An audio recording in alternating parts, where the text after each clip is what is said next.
অন্তর্বর্তী সরকারের ১০০ দিন পূর্তি উপলক্ষে সন্ধ্যায় জাতির উদ্দেশ্যে ভাষণ দেবেন প্রধান উপদেষ্টা ডক্টর মোহাম্মদ ইউনূস। সংস্কার কমিশনগুলোর প্রতিবেদনের পর নির্বাচনের দিকে যাবে দেশ, জানালেন উপদেষ্টা আসিফ মাহমুদ। তুলে ধরলেন ১০০ দিনের অগ্রগতি। বাংলাদেশের রাজনীতিতে সব দলের অংশগ্রহণের আশা ব্রিটিশ আন্ডার সেক্রেটারি ক্যাথরিন ওয়েস্টের। পররাষ্ট্র উপদেষ্টার সাথে বৈঠক। এবং র্যাব পুলিশ কর্মকর্তা সহ ৫৩ জনের বিরুদ্ধে আন্তর্জাতিক অপরাধ ট্রাইব্যুনালে ইসলামী ছাত্র শিবিরের ৭ নেতাকর্মীর লিখিত অভিযোগ।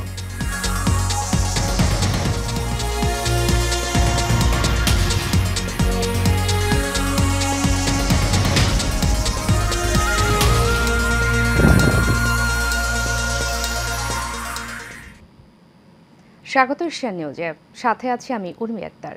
এতক্ষণ শুনছিলেন বিআরবি কেবল ইন্ডাস্ট্রিজ লিমিটেড সংবাদ শিরোনাম। এবারে চলে যাব পুরো খবরে। অন্তর্বর্তী সরকারের প্রধান উপদেষ্টা ডক্টর মোহাম্মদ ইউনূস আজ সন্ধ্যায় জাতির উদ্দেশ্যে ভাষণ দেবেন। প্রধান উপদেষ্টার প্রেস উইং থেকে এই তথ্য জানানো হয়। প্রেস উইং জানায়, অন্তর্বর্তী সরকারের ১০০ দিন পূর্তি উপলক্ষে আজ সন্ধ্যায় ৭টায় জাতির উদ্দেশ্যে ভাষণ দেবেন ডক্টর মোহাম্মদ ইউনূস। ভাষণটি বিটিভি ও বিটিভি ওয়ার্ল্ডে সরাসরি সম্প্রচার করা হবে। গত ৫ই আগস্ট শেখ হাসিনার সরকার পতনের পর অন্তর্বর্তী সরকারের প্রধান উপদেষ্টা হিসেবে দায়িত্ব নেন ডক্টর মোহাম্মদ ইউনূস।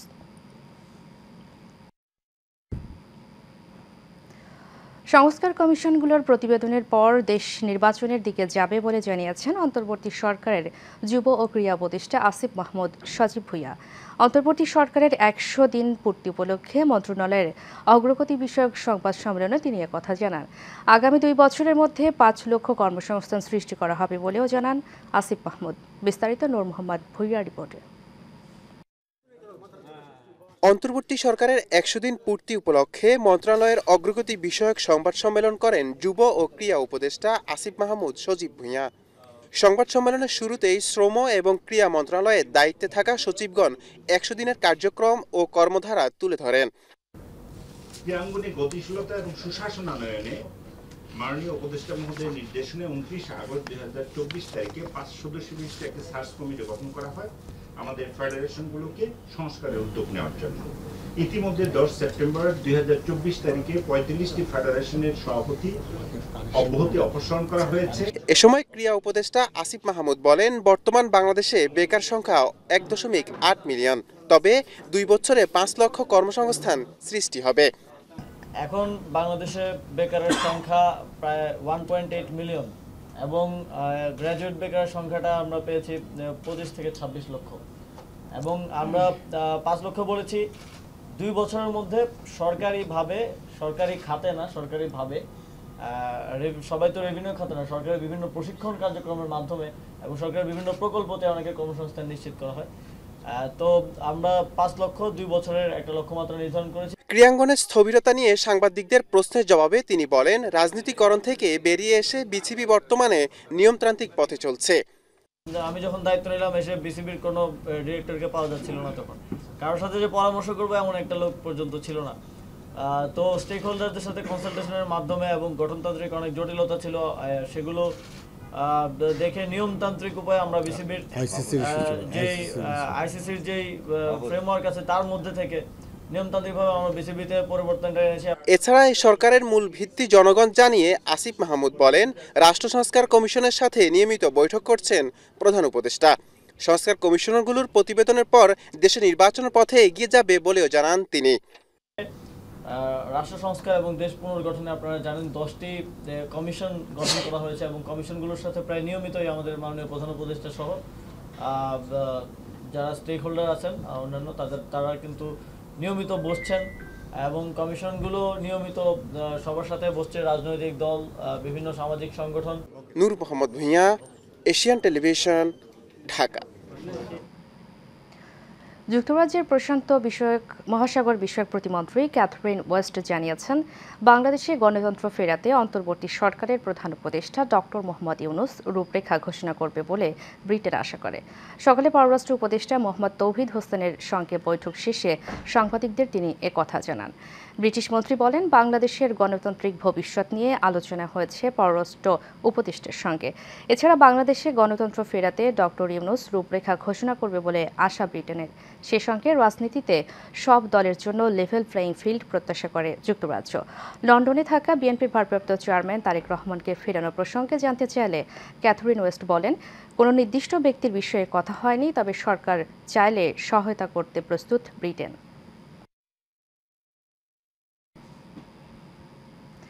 বিভিন্ন সময়ে গুম হওয়ার দীর্ঘদিন পর ফিরে এসেছেন এবং র্যাব ও পুলিশের নির্যাতনে সারা জীবনের মতো পঙ্গু হয়ে যাওয়া ইসলামী ছাত্র শিবিরের সাবেক 7 নেতাকর্মী আন্তর্জাতিক অপরাধ ট্রাইব্যুনালে লিখিত অভিযোগ দায়ের করেছেন।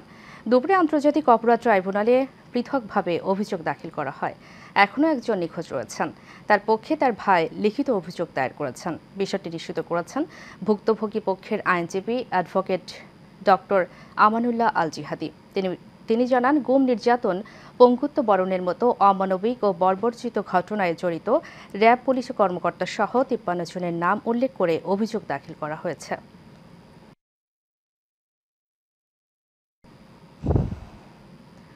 বেসরকারি টেলিভিশন দেশ টিভির ব্যবস্থাপনা পরিচালক আরিফ হাসানকে গ্রেপ্তার করেছে ঢাকা মহানগর গোয়েন্দা পুলিশ। শনিবার রাতে ঢাকার নিজ বাসা থেকে তাকে গ্রেপ্তার করে ডিবি পুলিশের একটি দল। ডিএমপির উপ পুলিশ কমিশনার মোহাম্মদ তালিবুর রহমান বিষয়টি নিশ্চিত করেছেন। জানা গেছে, আরিফ হাসানকে মিন্টো রোডে ডিবি কার্যালয়ে নেওয়া হয়েছে। বিমানবন্দর থানার একটি হত্যা চেষ্টা মামলায় তাকে গ্রেপ্তার দেখানো হয়েছে। অন্যদিকে দেশের অন্যতম শীর্ষ চাল ব্যবসায়ী কুষ্টিয়ার খাজরানগরে রশিদ এগ্রো ফুড প্রোডাক্টস লিমিটেডের মালিক আব্দুর রশিদকে গ্রেপ্তার করেছে পুলিশ। শনিবার কুষ্টিয়া শহরের মজুমপুর এলাকা থেকে তাকে গ্রেপ্তার করা হয়। কুষ্টিয়া মডেল থানার ওসি শিহাবুর রহমান শিহাব বলেন, আব্দুর রশিদ একজন চাল ব্যবসায়ী। তার বিরুদ্ধে প্রতারণা, ঋণ খেলাপি সহ আদালতে অন্তত 68টি মামলা রয়েছে।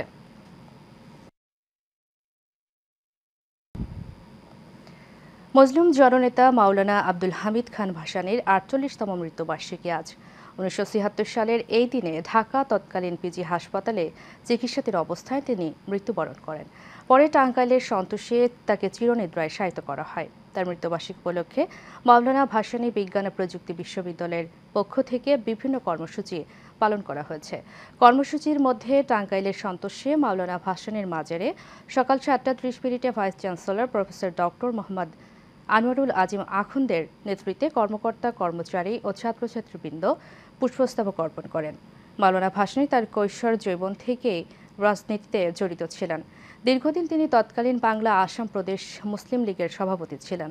লাইন প্রথা উচ্ছেদ, জমিদারিদের নির্যাতন বিরোধী আন্দোলন সহ সারা জীবনেই তিনি সাধারণ মানুষের কল্যাণে আন্দোলন সংগ্রাম করেছেন।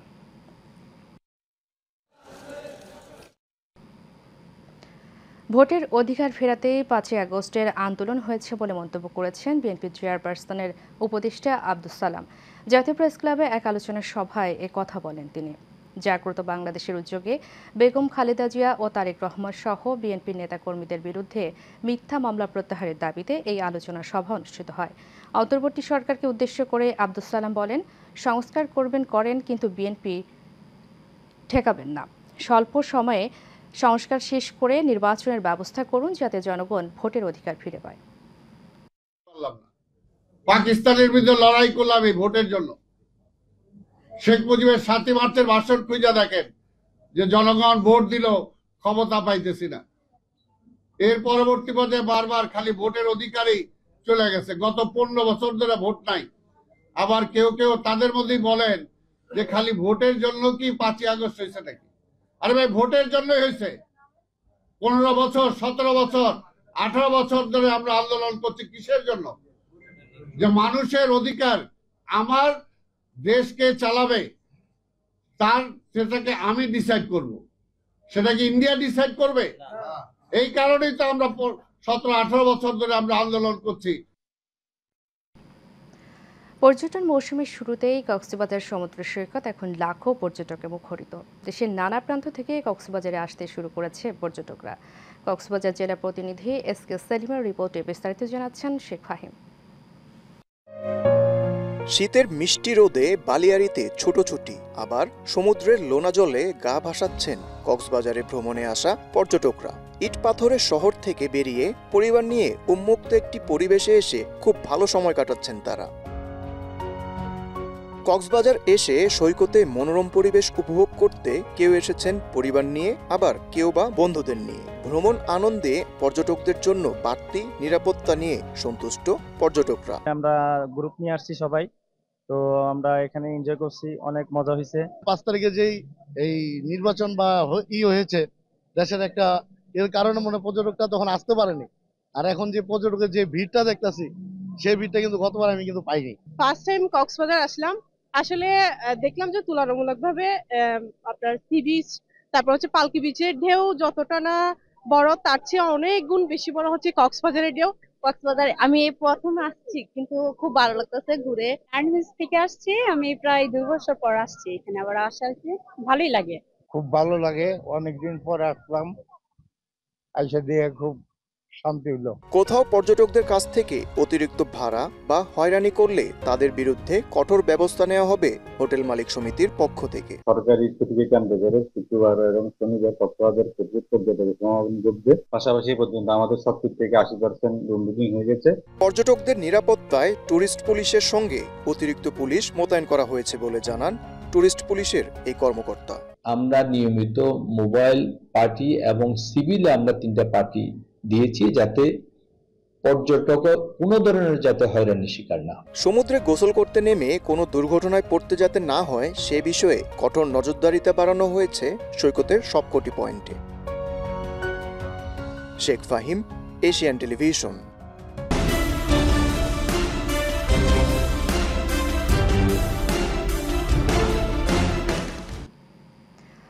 পানিতে ডুবে শিশুর মৃত্যুহার কমিয়ে আনতে ডিভাইস আবিষ্কার করে সাড়া ফেলেছেন ভোলার মনপুরা উপজেলার ক্ষুদে বিজ্ঞানী তাহসিন।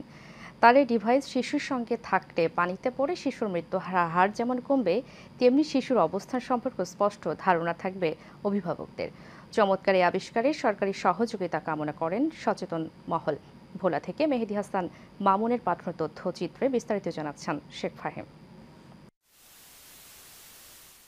দেশে প্রতি বছর পানিতে ডুবে প্রায় 17,000 শিশুর মৃত্যু হয়, যা মোট শিশু মৃত্যুর 28 ভাগ। ইউনিসেফের এক জরিপে এ তথ্য উঠে এসেছে। বাংলাদেশে 2020 সাল থেকে 2022 এই 3 বছরে পানিতে ডুবে 3,285 জন মারা গেছেন। এর 87% শিশু। বাংলাদেশের দ্বিতীয় স্বাস্থ্য ও তথ্য জরিপ 2016 অনুযায়ী বছরে 1 থেকে 17 বছর বয়সী 14,438 জন শিশু পানিতে ডুবে মারা যায়। Centre for injury prevention and রিসার্চের এক গবেষণায় দেখা যায় প্রতি বছর 5 বছর বয়সী অন্তত 11,000 শিশুর মৃত্যু হয় পানিতে ডুবে। পানিতে ডুবে শিশু মৃত্যুর হার কমাতে একটি ডিভাইস আবিষ্কার করেছেন ভোলার বিচ্ছিন্নদ্বীপ উপজেলা মনপুরার তাহসিন। তিনি এই ডিভাইসটির নাম দিয়েছেন চাইল্ড সেফটি ডিভাইস। মাত্র 50 গ্রাম ওজনের ডিভাইসটি একটি মুঠোফোনের সঙ্গে সংযুক্ত থাকবে। এই ডিভাইসটি শিশুর সঙ্গে থাকবে। যদি ওই শিশু পানিতে পড়ে যায়, সঙ্গে সঙ্গে স্বয়ংক্রিয়ভাবে মুঠোফোনে সিগন্যাল যাবে। এমনকি শিশুটি কোথায় আছে তাও জানা যাবে ওই ডিভাইসটির মাধ্যমে। স্থানীয়দের কাছে শিক্ষার্থী তাহসিন এখন বিস্ময় বালক। তার এই উদ্ভাবনী নদীমাতৃক এই দেশে শিশু নিরাপত্তায় বিশেষ ভূমিকা রাখবে বলে মনে করেন তারা। আজ থেকে আরও 1.5 বছর আগে আমাদের এলাকার একটা শিশু পানিতে ডুবে মারা যায়। তো সেদিন আমি চিন্তা ভাবনা করি যে এই সমস্যাটা কি সমাধান করা সম্ভব কিনা। সেদিন থেকে গবেষণা করতে করতে দীর্ঘ 1.5 বছর গবেষণার ফল হিসেবে আমি এই ছোট ডিভাইসটি তৈরি করতে পারি। এই ডিভাইসটি বাজারে অ্যাভেলেবেল করার জন্য আমার সার্বিক সহযোগিতা প্রয়োজন। তাহসিন যে সৃজনশীল মেধার মাধ্যমে যেটা আবিষ্কার করেছে, যে বাচ্চারা যখন পানিতে পড়বে অ্যালার্ম বাজবে অটোমেটিক তার গার্ডিয়ানের কাছে, এটা আমাদের জন্য অত্যন্ত ফলপ্রসূ হবে। তার এই ডিভাইসটি আমি মনে করি প্রত্যেকটা পরিবারে যদি থাকে তাহলে ওই পরিবার তাদের বাচ্চাটা সেফ থাকবে। চমৎকার এই উদ্যোগে সহযোগিতার আশ্বাস উপজেলা প্রশাসনের এই কর্মকর্তার। এটাকে আসলে আরো অনেক ডেভেলপ করতে হবে আর কি, আমি যেটা বুঝতে পারছি বিষয়টাকে ব্যবহারিক পর্যায়ে নিয়ে আসার জন্য। আর ওর ছিল যে আমাদের সরকারি বিভিন্ন ক্ষেত্রে সহায়তা, তো আমরা বলছি অবশ্যই তোমাদেরকে সহায়তা আমরা করবো। প্রযুক্তি খাতে বিনিয়োগকারীরা এগিয়ে আসলে তাহসিনের এই আবিষ্কার পানিতে ডুবে শিশু মৃত্যুর হার কমিয়ে আনবে বলে মনে করেন সচেতন মহল। Sheikh Fahim, Asian television.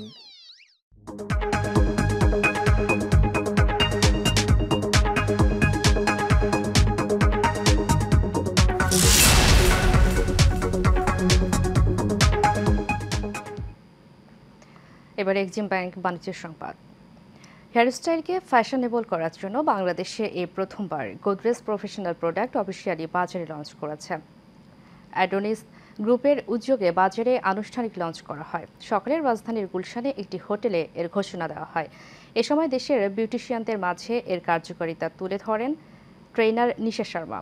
এতে উপস্থিত ছিলেন অ্যাডোনিসের চেয়ারম্যান আনসার এফ রহমান ও এরিয়া ম্যানেজার রাজীব আহমেদ সহ অনেকে।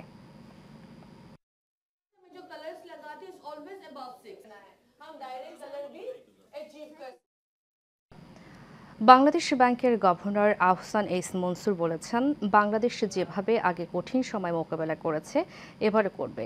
শেকড় থেকে অর্থনৈতিক সমস্যার সমাধান করতে হবে, কারণ বাংলাদেশের অর্থনৈতিক অবস্থার যেমন উন্নতি দেখা যায়, কিছু কিছু জায়গায় অবনতিও দেখা যায়। শনিবার সন্ধ্যায় রাজধানীর একটি 5 তারকা হোটেলে মাস্টার কার্ড এক্সেলেশন অ্যাওয়ার্ড 2024-এর পুরস্কার বিতরণী অনুষ্ঠানে এসব কথা বলেন গভর্নর। অনুষ্ঠানের সূচনা বক্তব্যে মাস্টার কার্ডের এদেশীয় ব্যবস্থাপক সৈয়দ মোহাম্মদ কামাল বলেন, মাস্টার কার্ড বাংলাদেশের ডিজিটাল ও উদ্ভাবন ও অন্তর্ভুক্তিমূলক প্রবৃদ্ধি জোরদারে প্রতিশ্রুতিবদ্ধ। আর্থিক সেবা খাতে উদ্ভাবন ও অন্তর্ভুক্তি সম্প্রসারণে অবদান স্বীকৃতি হিসেবে এই বছর 26টি প্রতিষ্ঠান মাস্টার কার্ড এক্সেলেন্স অ্যাওয়ার্ড পেয়েছে। মোট 18 শ্রেণীতে এসব প্রতিষ্ঠানকে মোট 47টি পুরস্কার দেওয়া হয়েছে। দর্শক, সংবাদ শেষ করব বগুড়ার ঐতিহ্যবাহী মাছ মেলার খবর দিয়ে। বগুড়া শিবগঞ্জ উপজেলার উথলি নব্বান হাটে উঠেছে ছোট বড় নানা প্রজাতির মাছ। এই মাছের ক্রেতা এলাকার জামাই। মেলাকে কেন্দ্র করে এই উপজেলার জামাইদের এই দিনে নিমন্ত্রণ করা হয়। রীতি অনুযায়ী হাট থেকে ক্রয় করতে হয় মাছ, তাই তো মাছ ক্রয় করতে জামাইরা রীতিমতো ভিড় জমায় হাটে। ঐতিহ্যবাহী হাটে এবার বিভিন্ন প্রজাতির মাছ উঠেছে। বগুড়া থেকে সাজু মিয়ার পাঠানো তথ্যচিত্রে বিস্তারিত জানাচ্ছেন আরফ ইসলাম হিমু। ভোরের আলো ফোটার আগে হাঁক ডাকে বগুড়ার শিবগঞ্জের উথলি গ্রাম হয়ে উঠেছে সরগরম। কারণ নবান্ন। এই উৎসবকে ঘিরে প্রায় 200 বছর ধরে শুধু একদিনের জন্য উথলি গ্রামের হাটটিতে জমে ওঠে বিশাল মাছের মেলা। অগ্রহায়ণ মানে বাঙালির ঐতিহ্যবাহী অসাম্প্রদায়িক ও মাটির সঙ্গে চিরবন্ধনযুক্ত নবান্ন উৎসবের মাস। মেলায় ঢুকেই সারি সারি দোকানগুলোতে চোখে পড়ে মন জুড়ানো সব মাছের পসরা। দূর দূরান্ত থেকে বিক্রেতারা এসেছেন মাছ বিক্রির জন্য। কাস্টমার আসতেছে আস্তে আস্তে, আমরাও চেষ্টা করতেছি কাস্টমারের থেকে দাম সম্মানমূল্য বিক্রি করার জন্য। দাম একটু বেশি, কিন্তু বাজারে এখন তেমন কাস্টমার দেখতেছে কিন্তু কিনতেছে না। আর আমার কাছে আরো 2টা মাছ আছে, 11 কেজি 600 গ্রাম করে ওজন। মেলাকে কেন্দ্র করে এই উপজেলার জামাইদের এই দিন নিমন্ত্রণ করা হয়। রীতি অনুযায়ী হাট থেকে ক্রয় করতে হয় মাছ, তাই তো মাছ ক্রয় করতে জামাইরা রীতিমতো ভিড় জমায় হাটে। আমরা জন্মের পর থেকে, আমার বাপ দাদার আমল থেকে আমাদের মেলাটা প্রভাব হয়ে আসতেছে। যদিও হিন্দু প্রভাব মেলা, কিন্তু মুসলমানেরও এর সাথে ঐতিহ্য জড়িয়ে আছে আর কি। আমরা জন্মের পর থেকে এই মেলাটা প্রতি বছরে হয়। আমরা যারা বাইরে থাকি বা জামাইরা যারা আসে, এই মেলা উপলক্ষে আমরা একটু আনন্দ ভর্তি করি। এটা আমাদের ঐতিহ্য আর কি। তো ভালো, প্রতি বছরে আমরা মেলা মাছ কিনি, খুব ভালো লাগে আর কি। এটা বেড়া কিনবি খাওয়ার জন্য নিল 7 কেজি 7.5 কেজি। আশা করা যায় এবার মোটামুটি 2 কোটি টাকা প্লাস মাছের এখানে বাণিজ্য হবে টোটালি। এটা একদিন ব্যাপী মেলা। এই মেলাতে একদিন আজকে দুপুরের মধ্যেই এই মেলাটা শেষ হয়ে যাবে। এই মেলায় ঐতিহ্যবাহী মেলা বগুড়া সহ সারা বাংলাদেশের মধ্যে এই মেলাটা অন্যতম এবং গুরুত্ব বহন করে। নবান্ন মেলা উপলক্ষে শিবগঞ্জ উপজেলার অন্তত 20 গ্রামের মানুষের ঘরে উৎসবের আয়োজন করা হয়। আরফ ইসলাম হিমু, এশিয়ান টেলিভিশন। শেষ করব এশিয়ান নিউজ। তার আগে বিআরবি কেবল ইন্ডাস্ট্রিজ লিমিটেড সংবাদ শিরোনামগুলো জানাবো আরও একবার।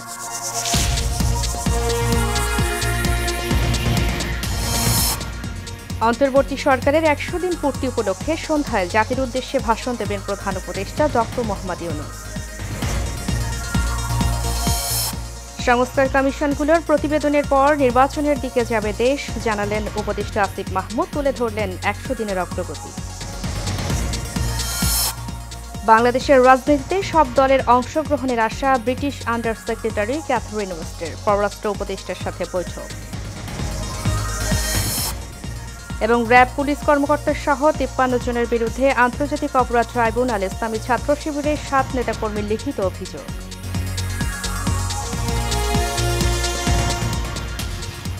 এশিয়া নিউজ এ পর্যন্তই। পরবর্তী সংবাদ দেখার আমন্ত্রণ জানিয়ে শেষ করছি। ধন্যবাদ সবাইকে।